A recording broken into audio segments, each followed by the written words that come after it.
theme park fans and moviegoers alike, we are going to be reviewing another movie that Dalton has asked me to watch so he could talk about. Holy crap.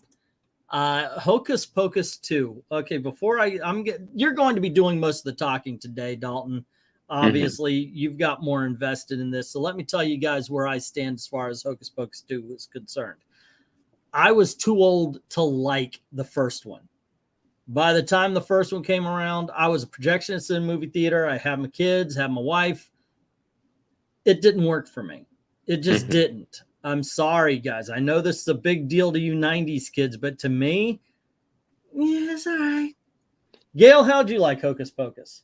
I don't even remember. She doesn't even remember it. And I was like, yeah, it's all right. Yeah, because the thing is, for people of my generation and younger, this movie is one of the movies that gets played every Halloween. Back when ABC Family did their 13 Nights of Halloween, that eventually became 31 Nights of Halloween. Why it wasn't 31 to begin with, I'll never know. But 13's unlucky. And so on and so forth.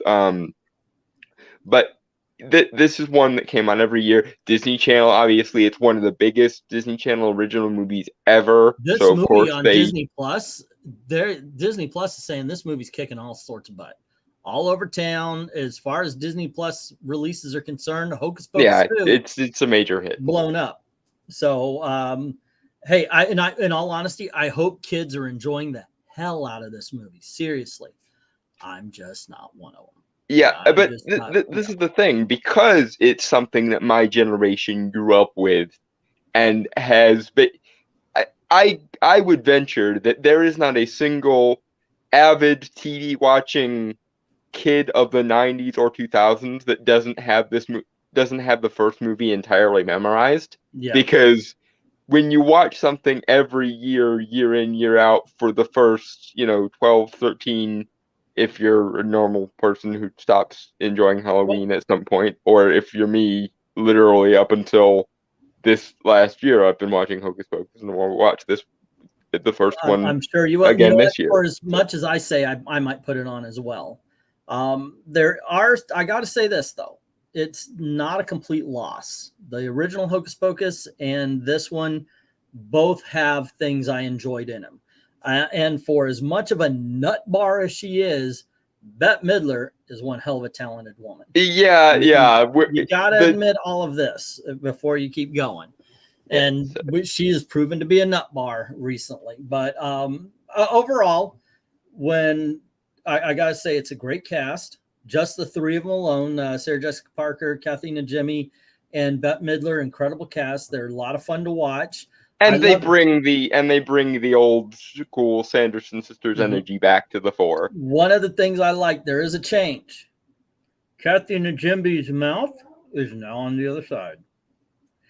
And I read an interview and she says, I just can't do it on this side. I got older. I can't do it. Yeah. So they include, sorry, they're leaving the room and my bird's getting excited because he gets to go outside. But Kathy Najimy does an interview, and she actually said that she couldn't do it because she got older. And so they put in a scene where Bette Midler slaps her, so she's talking out the wrong side of her mouth. And I thought, oh, okay, that was clever. It was one of the few times that I actually laughed. I actually laughed at it. So, and for all of it's been 30 years, that does need to be kept in mind. They do an amazing job recapturing that same spark of what made them enjoyable in the first movie. Yeah. So, however, that being said, there's a lot of. This movie is one of those death by 1,000 paper cuts movies where the first time I watched it, which I watched it at 3 a.m. on the 30th of September when it came out because I wasn't going to go to bed without watching it. And I watched it. I liked it. I liked it fine upon its first watch. And then, cursed be me that did so, I started thinking about it. And things started to slowly go down and down and downhill from there. My initial message to you about how I was feeling watching this was my optic nerves are now strangling my brain to try to save it. they are trying to put it out of its misery so it doesn't have to watch all of this this film. It's not great, to say the least. I actually prefer the first one over this one. There's a lot of problems, but there are a couple of scenes. That one, and later in the movie, they get into a house. They're wanting to find this girl or a candle or something like. I forget. They're always chasing one or the other through this movie. And Bette Midler goes, "Okay, spread out." And Kathy Najimy and Sarah Jessica Parker both kind of spread their arms. Jessica does a split and all that. And Bette Midler doesn't say anything. She just looks at him, and it's the look, and it's the fact that they let that joke just lay there and let the audience figure out what they're doing. Yeah. While Bette Midler's just like, you know, I thought that was funny as hell. And because a lot of this movie is not that subtle, so to have that good. Yeah. Okay. Let's actually get into it. So we start with a flashback of the Sanderson sisters when they were younger, and Winnie is just turning 16, which is important for plot point reasons because apparently that's when witches get their powers now. Now, the eagle-eyed among you or the memory-possessed among you will remember that in the first movie, they actually leaned in a little bit to the medieval conception of witchcraft, whereby they had to sell their souls to get their powers.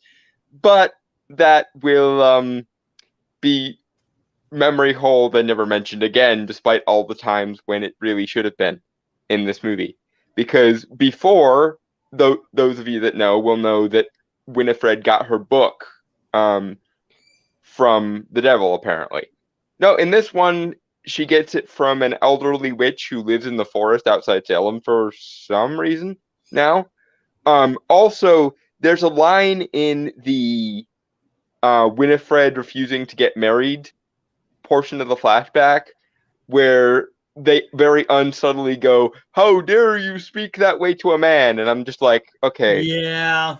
I'm trying not to bring too much real world history into this because, you know, alternate universe Disney cartoon thing. But then again, it's also at a time where, look, let's face it, it wasn't exactly equal back then. But well, it wasn't. But good women were respected, and they would often chastise their husbands because they are the husbands, and so forth, so on. Yeah, and so on and so forth, and there was no massive prohibition against women not getting married. Like there wasn't some kind of, like, they even referenced in the first movie, in a little line of dialogue, Winifred pretends they're spinsters for a minute, and then of course Mary and Sarah completely ruin it because they're gonna ruin every scheme that she has, right, because that's just how this works.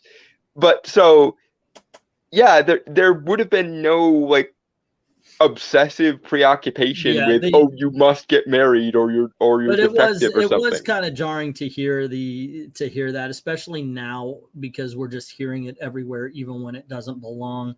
I gotta say straight up though, I actually like this part of the movie was my favorite. The one with the child actors and the flashback. Mm-hmm. Yeah, I like the flashback. I didn't mind it. It was good.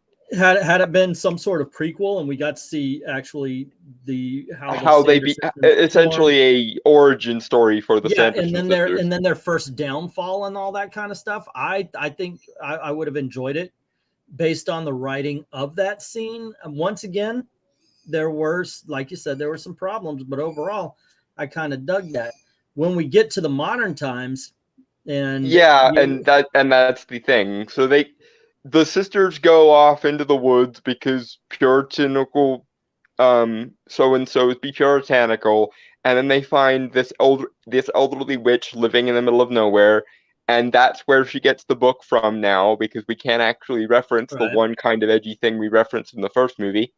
And then it cuts to modern day Salem, where there are these three young girls who, because, you know, it's Salem, are actually into witchcraft and so why on and so not? forth. Yeah, you're right. It's Salem, so it kind of makes sense. I mean, I I, like I corn mean, and pie. it's I'm the from witch Florida. capital of the Americas, at least. So I'm in Florida. I'm down the street and around the corner from Disney. I just so happen to be a Disney fan. It's not a just so happened to be either. Yeah, why not? And this is our religion down here almost. So yeah, and in Salem, it's the two notable things that happened in Salem history were everything related to the witch trials and the fact that pirates would occasionally use Salem as a supply port, and and both of those aspects of its history are major draws for tourism and everything else. So why not? So there's a big festival going on that night, the night we meet our heroes, and we find out the heroes that the there's three girls, two of them are a little bit closer than one who just kind of spread off. It's that story. Oh, but then one of the girls decided to become normal and more popular. Now, mind you, in the first movie, it seemed like everyone was on board with the whole witch atmosphere, and Max, the main character of the first movie, was the odd one out because he wasn't into Halloween or witchy stuff. And yet now they're seen as the outcasts because they're into the witch stuff. So never mind that even just in this generation, that's not a thing really anymore, because new agey stuff is more on the rise now for this generation than in like the 60s. And of course, again, it's Salem, so why do you think that the arrival, because in universe this movie doesn't ignore the first film, and they even they're all aware that 30 years ago the sisters may have actually come back. Do you think it might have been a case of like Nightmare on Elm Street? We don't talk about Freddy because Freddy brings fear, Freddy gets powerful. So Salem may have kind of curbed the witchcraft stuff off. So nobody goes search. Hold on, let me finish and then you talk. Then that way nobody searches for the black candle. Nobody actually, they're trying to make it seem like it was all myth and kind of bury it. So this we're not sure this happened, so everyone just shush. And so the parents not wanting another Salem because they were kids at the time, or at least they were young adults at the time in the 90s, and now their kids are all grown. You want to kind of silence it so the kids aren't as curious and go out and try to find the Sanderson sisters. Except a few things. The one main other like teenage character that we get exposed to is this guy who I think the movie is trying to insinuate that he bullies them for pointing out that they're into all that witch stuff. Yeah, until the end you find. By the way, spoilers. And that doesn't really work because number one, they self-identify as it, so you would think they wouldn't be ashamed of it. Well, it's one thing to know who you are. It's another thing to get berated every day. Yeah, okay, fair enough. You find out that this guy was using words that he didn't consider insults. Like I will always call us weirdos and geeks because, well, because we're at least it's geek, better right? just to own it and self-awareness. Besides, there's nothing wrong. I've been doing this forever. I'm not ashamed of it. Yeah, I'm sorry, but you're not going to make me feel bad for being an adult doing what he likes. It's just not going to happen. It's not like it's illegal. But the other problem I had with this character is the things that he says that we're supposed to take as bullying really, really aren't bullying. They're really just friendly. Like, I can genuinely see a friend making this as friendly banter, and that's why one of the parts of the movie I dislike later is when they basically shame him for doing it, and then he's like, oh, I didn't realize. That was yet another one of those, the modern way of doing things is being forced into this so heavy-handed that I could because ultimately he really should have called them out on it. No, I'm sorry, you never talked to me about it, you never asked about it. I'm not saying this stuff is an insult. I wasn't trying to be mean. I was trying. Are you saying we could have been friends all of this time without? You're right. They brought in the new sensitivity of if anything else with these kids. There's also the guy with the one hand from that show. Goodness gracious. Lucille, what's his name? You know what? I hate it when I forget shows' names, but he plays the mayor of the town. He's also the father of one of the girls, and there's this big thing about Winifred wanting to find the mayor, so she's possesses part of the because town. she has a personal vendetta against this guy's ancestor. Yeah, the whole shunning her bloodline. from Salem, Right. basically. Yeah, it sounds like another case of the Hollywood bubble. They're disconnected from the rest. It's not overbearing in this. I think the problems I have with this movie isn't so much the modern politics thrown into this film or anything.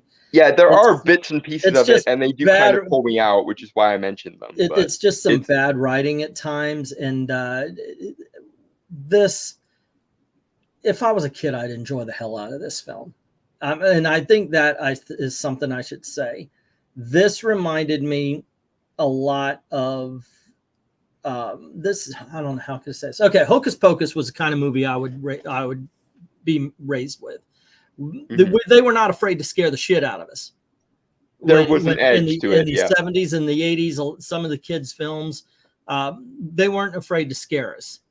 And I liked Hocus Pocus, even though it was Disney film aimed at kids. There were some elements that were quite scary. Like I say, they so much in Hocus Pocus 2. You sold your soul to the devil thing. Yeah, not so much in Hocus Pocus 2. Hocus Pocus 2, there's no scary parts. Not once do the Sanderson sisters really seem like a threat. They're more. And yes, they were goofy in the first one, but there was also they are literally planning on sucking out the souls or life forces of an entire town. And I believe they would do that here. I never felt anybody was in true danger. You know, there was. Mm-hmm. And by the way, I saw the first one when I was 25, 26, whenever it was up, and now of course I'm 52. But I actually can see tone and all that kind of stuff in a movie. In this one, it's straight up Halloween Town kind of.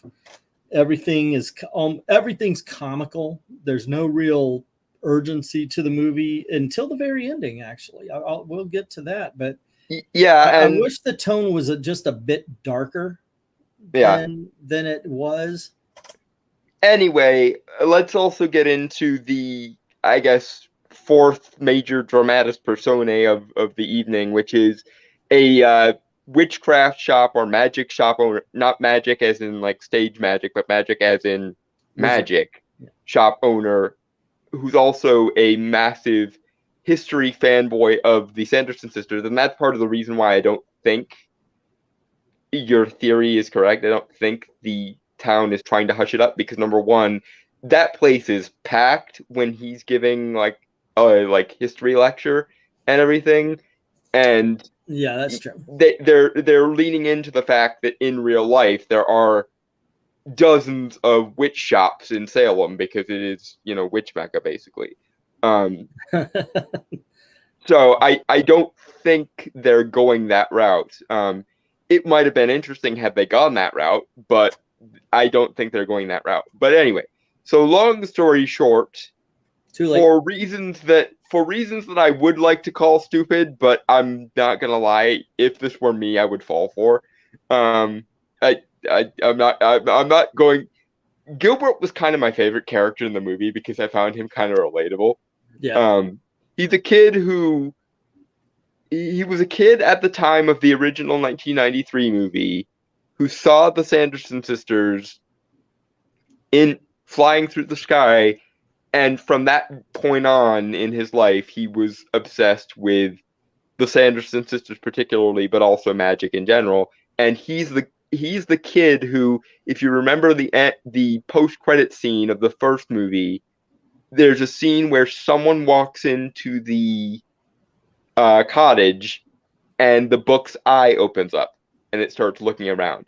We find out in this movie that was him, and that he actually looked through the book and learned a bunch of things about magic, and also learned the recipe for the black flame candle, which is how they get around the fact that the black flame candle had magic enough for one night and one night only, and it was spent in the last one. So how are they going to come back this time? Well, they come back this time because Gilbert studied the recipe of the black flame candle and essentially made black flame candles his proprietary, like, the main gimmick of his shop. Yeah, so there's actually quite a few. As a matter of fact, there's an end credit scene here where we see the cat kind of rest next to one.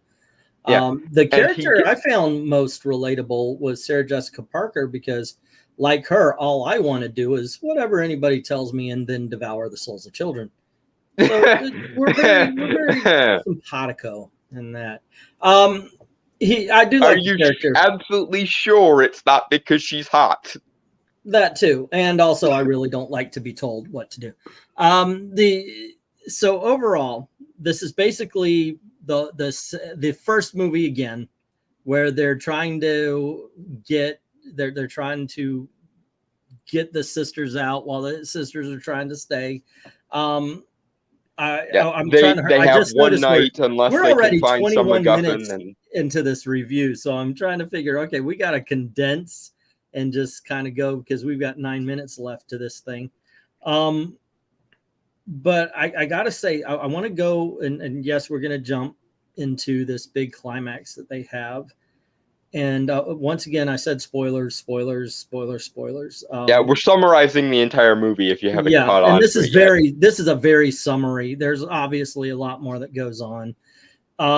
At one point in time, they do need to find the mayor because Winifred wants to do something to him, and they have a spell. Now, we were talking about this backstage. In the original, they did "I've Got a Spell on You," which seemed apropos, as Dalton pointed out. It was not only a song that everybody recognizes, but it was actually what they were doing. So it made sense. This one was horrible because it was Debbie Harry's "One Way or Another." I'm gonna find you. Here's the thing. There are actually two song sequences in this movie. One of which I felt worked, which is a rendition of a certain song with the word witch substituted for another word, such that the song the B word, you could the say, witches are back. Disney. Yeah. I hated it. I'm abstaining from swearing because the witches are back. I enjoyed it, but Uncle Raja not like this song. My first issue is it came right the heck out of nowhere. In the original movie, they had a reason to sing because they could put a fluence or a hypnotic spell on people who listen to their voices. But this time around, they literally pop up out of the ground and they're already in the midst of a musical number. Yeah, it was like hello to everybody that nobody's in the room. It was a song for them. I think at some point somebody does ask, who are they singing to? Yeah, my secondary problem is that they should have saved that song for the "we need to control a crowd full of people." So I jokingly called it the flash mob song when we were backstage because that's how they upgrade it. A school edit of an edgy song. It absolutely, yeah. If you guys, well, you might be too young, Austin, but my daughters were definitely, when my daughters were young, when Dalton was young in the 2000s, Disney had Radio Disney. And what they would do is they would edit edgy songs. Like if it had a cuss word or maybe a phrase that was a little questionable, they would edit it out. The child-safe version. Yeah, basically. So, so you could actually listen to adult songs on Radio Disney. So it's like, I like big and cannot lie. You others can deny. When a girl walks in with in his mouth, you get it would sound like that a lot, but it was censoring. This is the way it was, yeah. But this one I felt worked better because it's somewhat appropriate for like Halloween theming and also for the Sanderson Sisters. So that the Witches Are Back song didn't bother me because I felt it worked for them. But one way or another. Okay, so here's what I think. One way or another. it's not about controlling the mob, which it should have been. It's about, hey, mayor, you don't know it, though. We're out to get you. Because the mayor has no idea that at this point, the Sanderson Sisters is back. So they're like, yeah, it's a descendant of someone who knew them, but he has no idea why they would have any issues with him, basically. Yeah, and it turns out ridiculous. I do, however, like the scene with him because before the movie, like when we're getting set up and we're learning characters, the mayor is all about one thing, a candy apple. This woman makes handmaids. And I know this because when I was young, we had this, we would have a town meeting kind of thing. People brought their wares. You could sell stuff. Or feed people. And there was always this one old lady, I might as well say. She's probably only like 5 or 10 years older than I am now, but she used to bring her own peanut butter brittle that she made, and it was divine. It's like, I love peanut brittle, but nothing is. But no other peanut brittle need apply after. I haven't had this stuff, I haven't had this stuff in 45 years.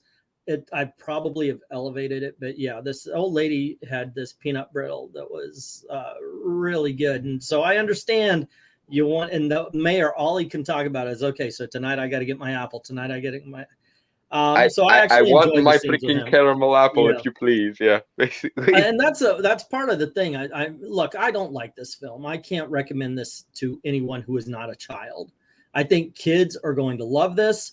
I think they'll love the first one better because it's going to scare the crap out of them. But if you do have an overly sensitive child, and I'm not saying that as an insult because kids are different. Some kids like scary movies. I've got 2. One loves scary movies, and one hates scary movies. One loves scary rides, and one hates scary rides. It depends upon the individual child. Your results. But the thing is, vary. I guess this is what we could say in praise of Hocus Pocus. They've got a movie for each.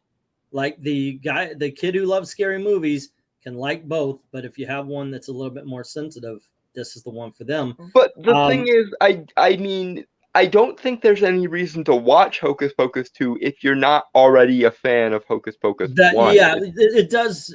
I agree with you on the fact that it does require, there is no moment where this is its own film without, like, you can watch, say you're a Star Trek fan, you don't have to watch Star Trek the motion picture to understand Star Trek 2.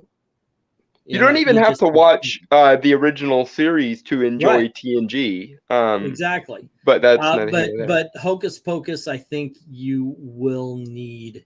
I mean, they're going to give you history, so you'll understand it. But I think if they do a lot of exposition dumping and summarizing and everything, you get a lot more out of it if you do know the original. I want to talk about the ending though, because I really liked the ending. The humanizing of the sisters this movie that I had not enjoyed as much as I did the first one, and I didn't really like the first one, kind of got to me because there's a scene and it's kind of like the Thanos thing. In order to get what you want, you have to sacrifice what you love.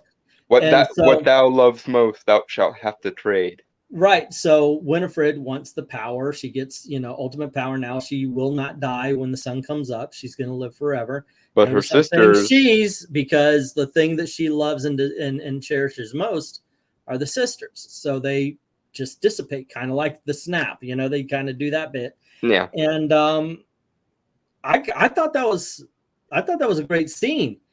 And I also liked it because it didn't have to happen that way. If she had if enough self-awareness to share the power with her sisters, they could have all stayed. But because she had a moment of hubris, if this power you want for your own without sharing it, then you'll have to trade the thing you love most for it. Yeah, had she shared the power, then Austin saying, I wondered if I needed to worry about the Star Trek. No, watch the movies. They are their own animals. Granted, like everything else, if you know, the more you know, the more you get out of things. But in all honesty, the movies, except for Star Trek 2, doesn't really reference the past. In Star Trek 2, you don't need to have seen you don't need to have seen the episode with Khan in it to understand. I didn't even know Khan when I saw it. When I saw it when I was 12 years old, I did not know that Khan was from the TV series, even though I had seen the episode. So anywho, back to the Sanderson sisters. So she's crying. She doesn't like the fact that her sisters are gone. She's worried. Oh my God, what have I done? And the girls are now the new coven. The three friends are now the new coven that owns the book. And so she asks a spell to reunite her with her sisters. And there's a good scene because they go about doing this. And then she looks around. She says, "My sisters aren't back." And she goes, "Yeah, the spell doesn't bring them back. It takes you to them. Sends you to them." And so according to the book, we're seeing the Sanderson sisters die. Yeah. Of course, and there's a thing at the end that says maybe not, but yeah. And the thing that I really liked about this that's unique to this movie, because there is and you're right, that scene does have a lot of heart, more heart than I was expecting for what I was fully expecting to be a soulless cash grab, but wasn't really. For all of its faults, there is actual care and actual heart put into this. But also, we see here them trying to fight the witches with magic. And we kind of got that a little bit in the first one when Allison, the girlfriend character from the first movie, reads a little bit of Winifred's book and finds that salt circles are protective against magic. So we kind of got a little bit of that. But this one, they take that and they turn it to 11, where it's essentially countering the Sanderson sisters' magic with their own magic. And I like that. The only problem I had with it was the one character who deserved to have some degree of that, especially because it's him who teaches the girls most of what they know, is Gilbert, is the character who... You're right. He should have had some sort of skill. And here's the other thing. He specifically tells them this herb, I believe they used Angelica, which is accurate to herbalism, so yay. But this herb, Angelica, cancels out curses, and then in literally like the scene after, Winifred puts a curse on him, so he has to do their bidding. And I'm like, you know exactly how to get out of this. You told them how to do it. Why the heck are you not availing yourself of the knowledge that you have already demonstrated to have? They really, I think, were trying to steer into the girls can. Yeah, the feminist witchcraft symbology. I do agree with you. He should have had some skill. It could have been a case of witches are more powerful than warlocks or something like that. If it's your universe, play with it, you know. Yeah, but at the same time, this guy has devoted. That's the thing. He was devoted to learning magic, so he should have had some skill. And he's the one who made the candle, so obviously the candle works. It just needs to be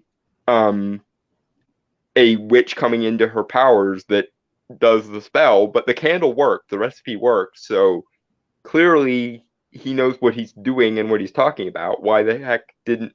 And maybe they'll include him in a long post movie. But yeah, there was a little bit of heavy-handed witchcraft is a symbolism for girl power, don't you know, thing, and I didn't appreciate that. Yeah. Okay. Overall, we're past the 30-minute mark, which I prefer not to do, but yeah, what the hell? It's our channel. So sum up your feelings about the film. Give us your TV guide review. There's a lot of flaws, and it will never reach to the heights or the edge of the first one. And if you're showing your kids this without having them watch the first one, what the heck are you doing?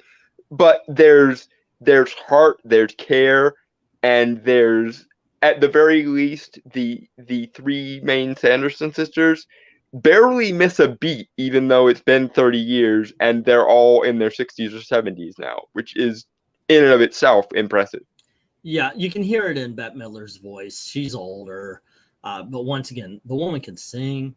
The woman knows how to act. She's done quite a few good performances. She throws herself into Winifred. You could tell everyone is having a good time making. Oh yeah.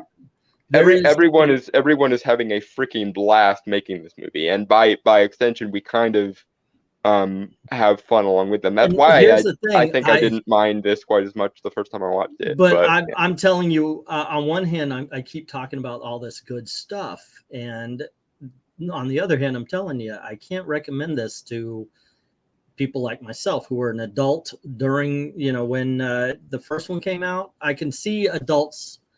It's a nostalgia thing. I get it.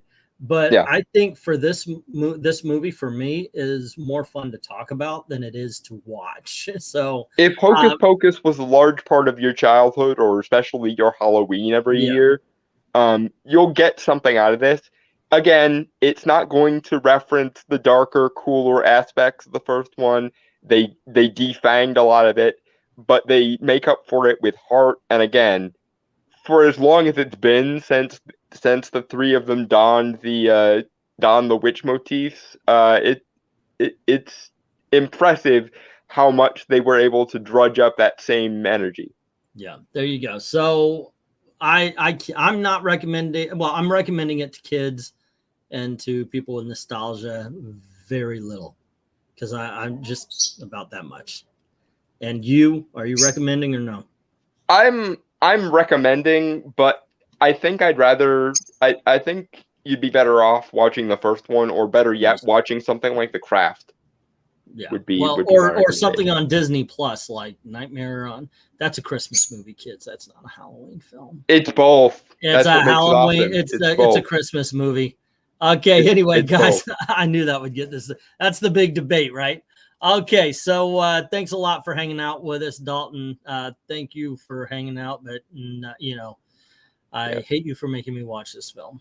I still have a few of these on credit for getting me into She-Hulk. So there you go. Okay, so once again, and thank you very, very much for watching. You kids have a great time and have a zippity doo dah day. Cheers, guys.